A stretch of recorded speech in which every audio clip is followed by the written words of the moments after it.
Breaking news right now on Pawn Stars Chumlee, whose real name is Austin Lee Russell.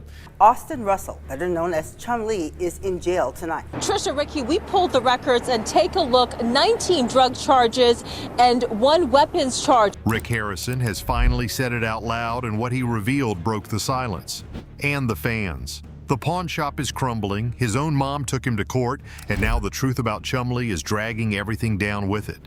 What started as a show about old coins is now a headline about arrests, lies, and a business falling apart fast. Let's reveal it, because what the police found behind Chumlee's door will leave you speechless. The collapse. No one saw coming. Chumlee's fall didn't happen overnight.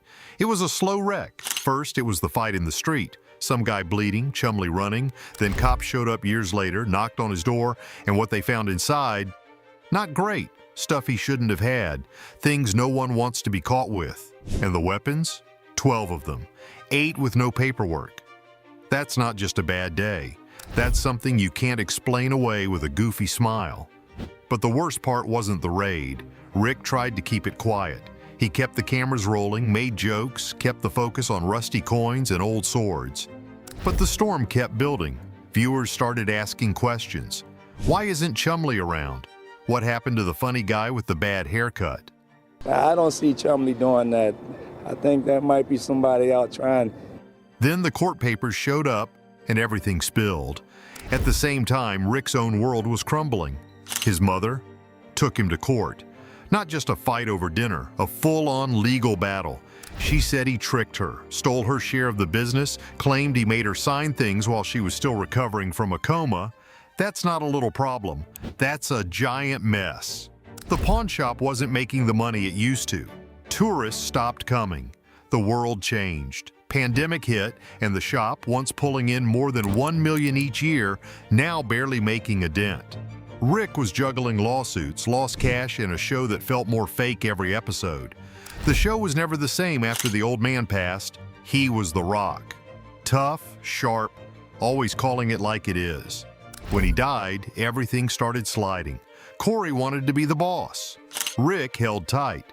And then Chumlee, well, he was busy trying to keep his name off the front page.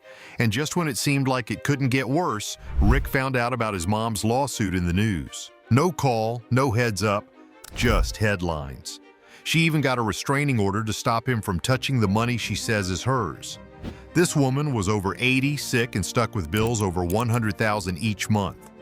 That kind of pressure, it breaks people. Chumlee had already broken. The deal he cut in court was supposed to keep him out of jail. But now, new things are coming to light.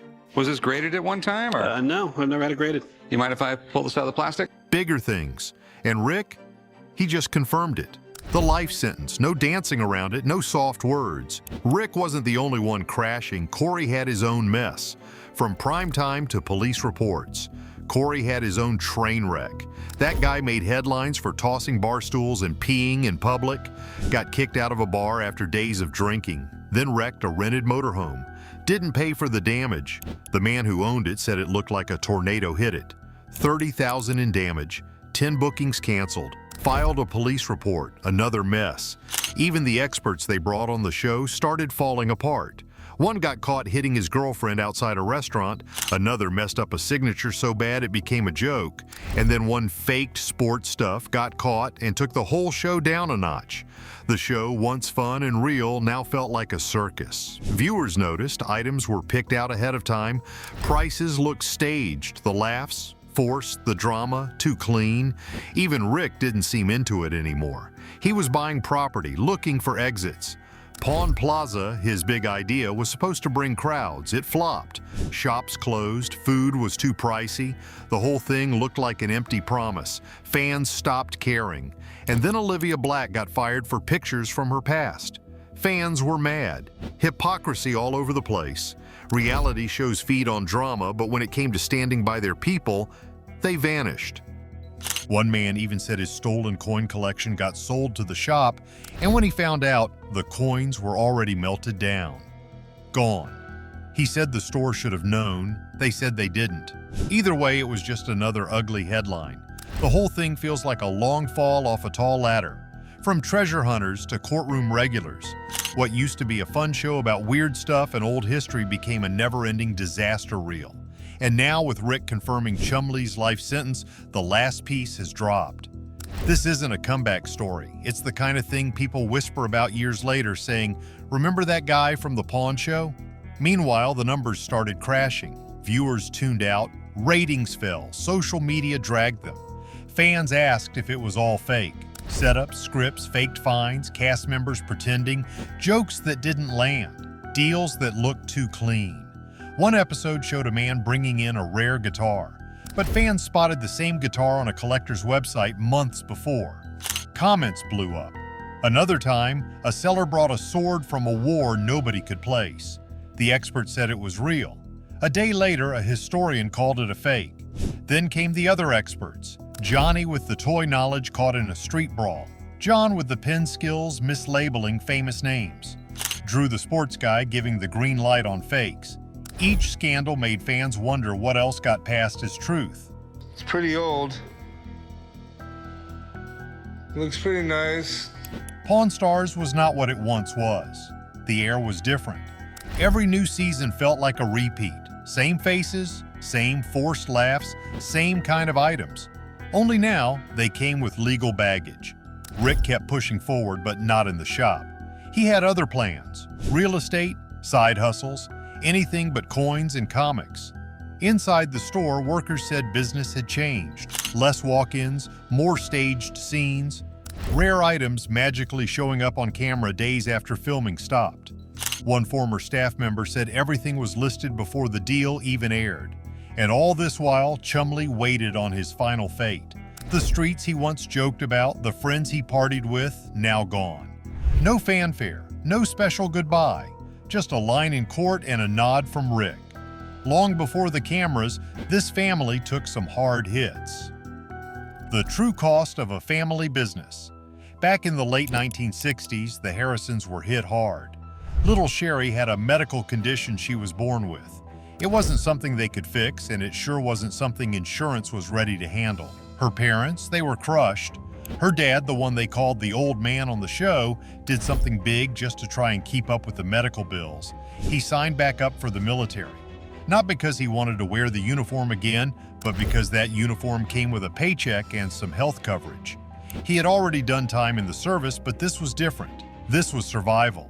And even with that, she still passed. He had originally joined the military after getting in trouble for stealing a car. It was either wear a uniform or face the consequences. He did the years, left when it was done, and tried to live a normal life, but when his daughter was born with serious medical issues and the bills started piling up, he knew he had to do something. So he went back.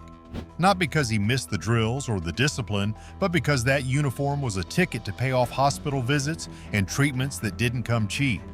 He gave years of his life again just to try and save hers. Now here's the kicker. Before there were pawn counters and reality television deals, the Harrisons had another gig: real estate. They were riding the wave for a bit. Rick's mom started a business, got it off the ground, and it seemed like things might just click. But this was the early 1980s. The economy didn't just slow down, it collapsed. Mortgage rates shot up like a rocket.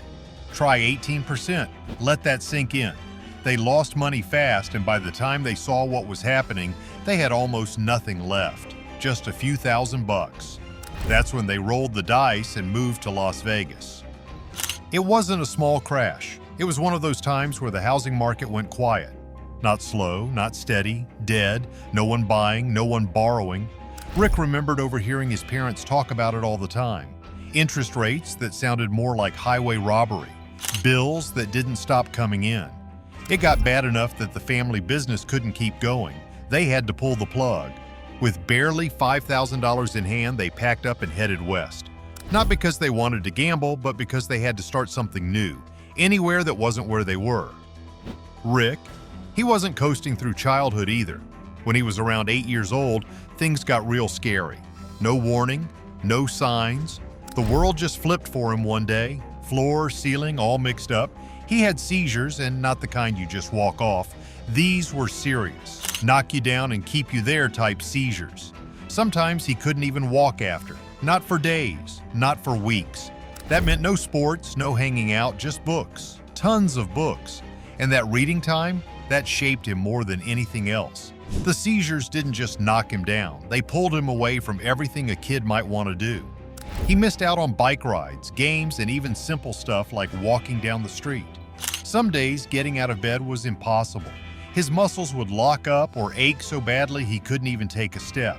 Reading became his escape. Not for fun, but because it was the only thing he could do that didn't hurt.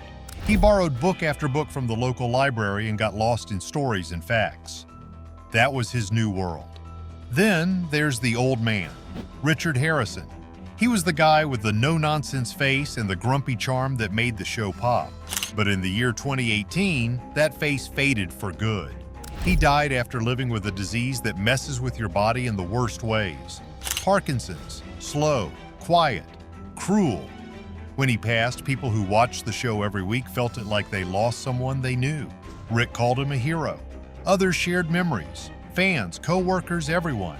He had been a big part of the screen.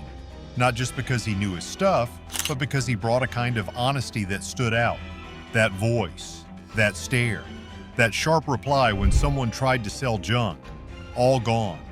What wasn't public until later was how serious his condition had been. The family kept it quiet, but the paperwork told the truth. It was that disease that took him. Should families keep illnesses like this private, or do fans deserve to know the truth? Like, comment, and subscribe if this story moved you.